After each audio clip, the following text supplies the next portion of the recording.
Okay, next the speaker is Tosia Ueno. I actually my master, actually he's he's inspiring me a lot, about many, the topic, and I'm very honored to invite him here. And then actually we have, his talk today. All right, Tosia, and he's gonna talk about Felix Guattari and Michiko Ishimura, yeah. So archipelagic imagination. All right, Okay. over to you. Yep. I have 9 pages. So the hope I can finish to read. From time to time, I try to improvise, of course. Since last fall, end of September, I have held the seminar in the University of Minnesota here. The topic is about 2 authors, Felix Guattari and Michiko Ishimura. She was born in 1927 and then died 2018. So almost the same generation with Drews and Guattari. Ishimura was a poet, eco-critical writer, shamanistic, political activist, autobiographic author, activist against industrial pollution, and a feminist. Are there anybody else for her counterparts in the English-speaking world? Probably Zora Neale Hurston is proper reference or positions. No one can deny her excellence of the prominent poetic or fictive reportage titled Paradise in the Sea of Sorrow. This book. It's already translated in early 90s.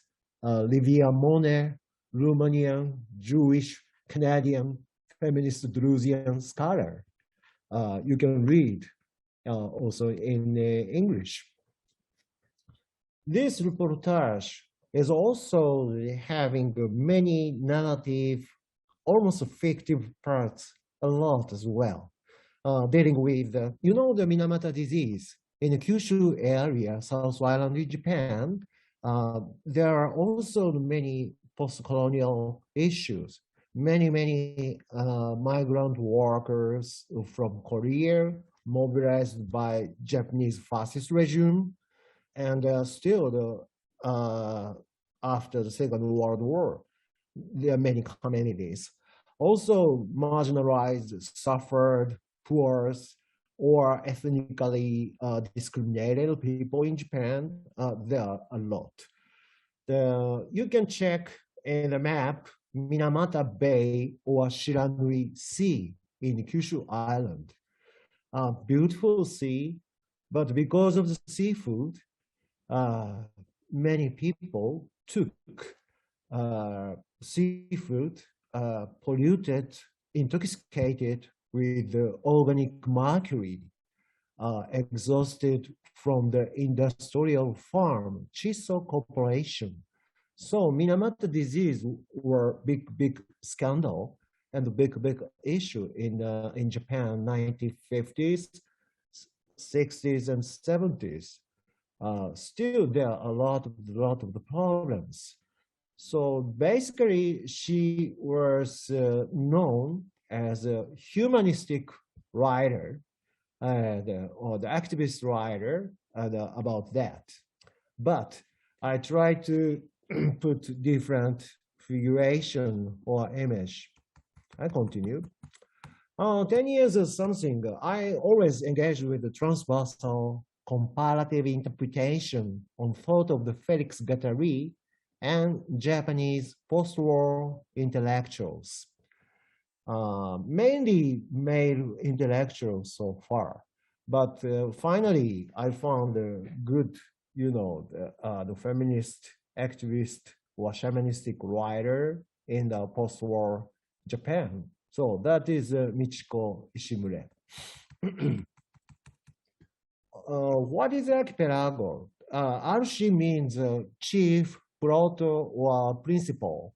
And the pelago means kind of the depths, abyss, and gulf. So this is a compounded the word. As you might notice, so my title of the presentation comes from the words by Drew's 1950s essay, early 1950s essay, The Desert Island. The notion of archipelago plays a very significant role in his philosophical system. Although the word as such, archipelago, has not really been posited in the lexicon of his Drewsian philosophical system, but some of writing text written by Drews and Guattari suggest the significance of this notion and its problematics. For instance, in his last collaborative work, What is Philosophy? Drews and Guattari contents, concepts can constitute themselves archipelagos as a skeleton, as a skeletal or spinal frame of the event and worldly phenomena. Also in Critique and Clinic, Drews considers the trait or characters of the American pragmatism to be the world in the process and the world as archipelagos. Clearly, Drews proclaimed like this. The term archipelago is not new at all. I've been deployed this notion more than 20 years in the context of the cultural studies, cultural geography, diaspora studies, under the bracket of the spatial term or post-colonial term. Yeah, you can think about the authors such as Brathwaite or Gloria Anzaldúa, so on. Even Drews and Guattari, geophilosophy, has been scrutinized through this lineage in a certain extent. It's a kind of surprising, however, that some of the recent American studies deal with, draw on, and even posit the idea of the archipelagos in the both ontological and speculative manner. For instance, this book, Border Waters, Brian Russell Roberts' brilliant book titled Border Waters is to be presented as good example here. What I was kind of struck by in this insightful book, the archipelagic thinking is also very closely linked with speculative philosophy, object-oriented ontology, Deleuzian philosophy, and flat ontology by Latour. That I was struck. Since long time, I have been following the notion of archipelago, mainly, in the theory of the geography, anthropology, and folklore, and so on. But now, these thinkers, intellectuals, in the context of the scene of the American studies, they're surprisingly dealing with Ian Bogost, or Graham Hammond, or Mei Su, and on the Drews, of course. Some comparison between Drews and Zora Neale Hurston in this book is also very interesting. So I was so encouraged by this book because I'm also have been following or try to analyzing this link. Okay. The term archipelago, generally, what is archipelago conceptually? The swarming series of the islands. Second, the sea with many islands. So there's kind of the twofold characteristics. More simply speaking, reversibility of the figure on the ground, mutual inclusion of the figure on the ground, which depends on the vision of whether you see it from the land or from the sea. Then you can have the different perspective. It can be also comparable with the Caniza triangle, in which virtual exists as a kind of the emergence of the optical illusion.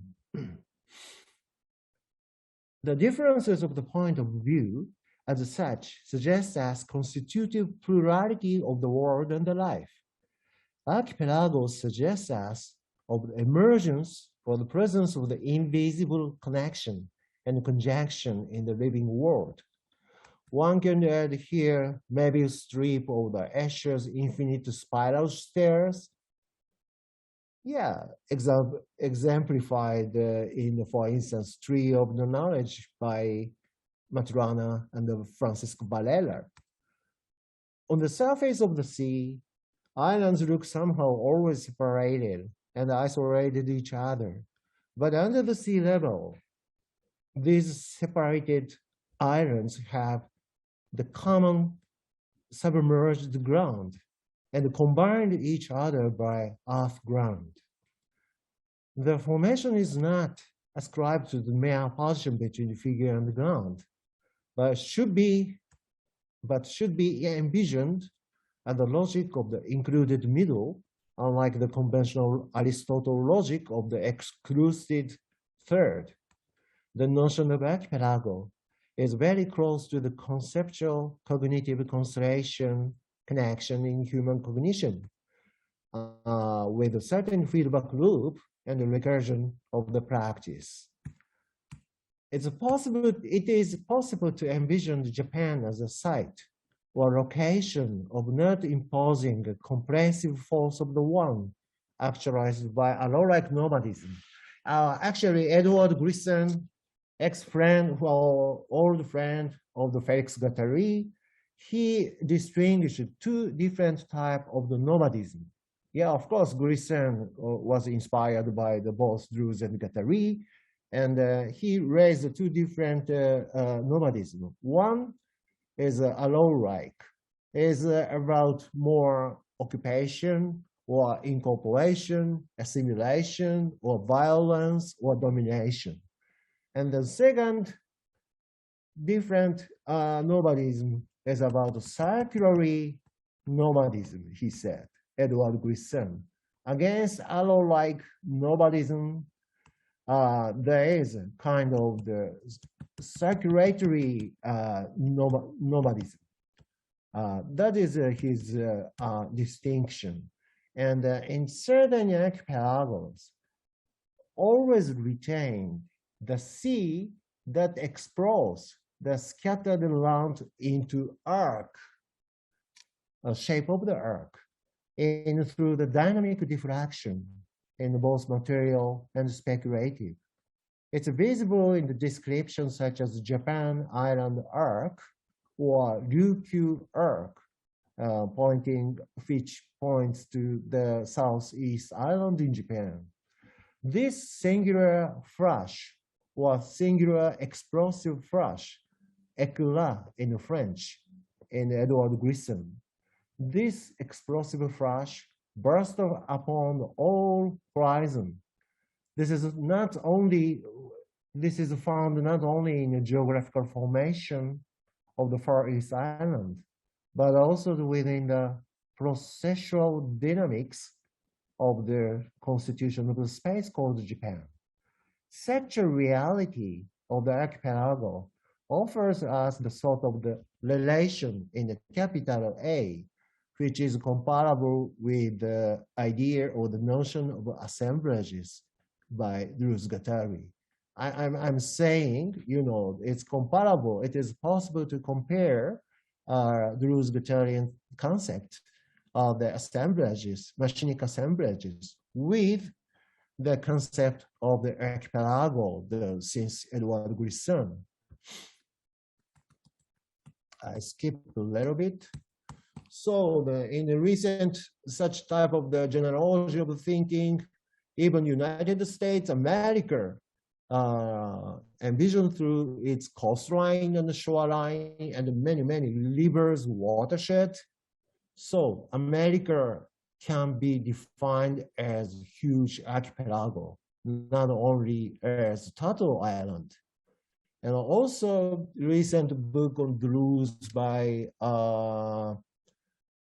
Greg Lambell, his book on geophilosophy, he's talking about, the Germany can be located as oceanic island, not continental islands. You can check his book, continental island and oceanic islands. That's distinction put by Deleuze in 1953 essays. But oceanic islands not only located in the sea or the waves, also in the land as possible. Why? Later on, I can talk. In his book on utopia and science fiction, Frederick Jameson also talking about that. Even deep mountain village are regarded as isolated enclaves or quasi-island in the land. For instance, in Japan, there are so many Satoyama, vicinity village, or the common ground in vicinity mountains. So vicinity mountains and the common lands in Japan can be treated as various type of the enclaves, envisioned as island or archipelagos as well. The figuration of the village mountains or vicinity mountains could potentially retroactively envisioned as a seaside, shoreline, watershed separated from their hinterland. In other words, even in islands in the Caribbean archipelago can spatially hold the constellation of enclave as a residential spot. It is obvious if you read some novels by Edward Brisson. So watershed exists everywhere. The living world is always held through the omnipresent dynamics of the border waters. The land always has its shorelines or watershed lines. In this sense, even some sites and space in the land can be evaluated, counted at a different model of the archipelago. Even in the biological conditions such as serial endosymbiosis raised by Lynn Maguiris, the idea of the watershed symbiosis of the distinct organism within the cell, within the one organism, symbiosis within the one organism. That can be also called archipelago. Michiko Ishimure was a person or figure on the shore. She was a figure of the shoreline. Shoreline is always moving. Her writing is constantly drifting on the border between the land and the sea, ground and the watershed. Her shore was deprived of moving between pre-modern and modern, the world and the beyond, nature and artificial, or nature and against nature. When Ishimure addressed the dynamics of the movement of the shoreline through her beautiful prose, surprisingly, she quite often utilized the term non-human, other living fellow, other species of folks. So she was not a philosopher. Of course, she didn't know Deleuze, Guattari, Hegel, no, nothing. Or maybe Marx and Hegel, yes. She was so close to the masculine leftists in the 1950s and 60s. But now I'm reading her, very literature-oriented text as a kind of speculative philosophy or discourses of the Guattarian philosophy. That's what I'm doing recently, and also preparing maybe my own book. So, fractal ontology. This is a very enigmatic word in Chaosmosis by Guattari. But obviously, all small figuration of the detail of the peninsula or island, archipelagos, Mandelbrot geometry. So fractal ontology, without any explanation, without any clarification, Guattari utilized the chapter 5 in the Chaosmosis. I think fractal ontology can be deployed or inaugurated in this understanding of the notion of the archipelago. This is the first. And the second point, through Guattari and the chaosmosis, maybe transmodalism, monadism. Without any clarification, without any explanation, he just put a couple of times transmonadism. Now I try to elaborate this notion. You know, for instance, Leibniz confirmed, you know, officers in the Dutch East India Company. Officer can be treated as one object or substance. So it means, you know, the Dutch East India Company was not state company, was kind of the, almost looked like, sound like, you know, the multinationals, but it's not multinationals, but it's not just equalized with the Dutch state.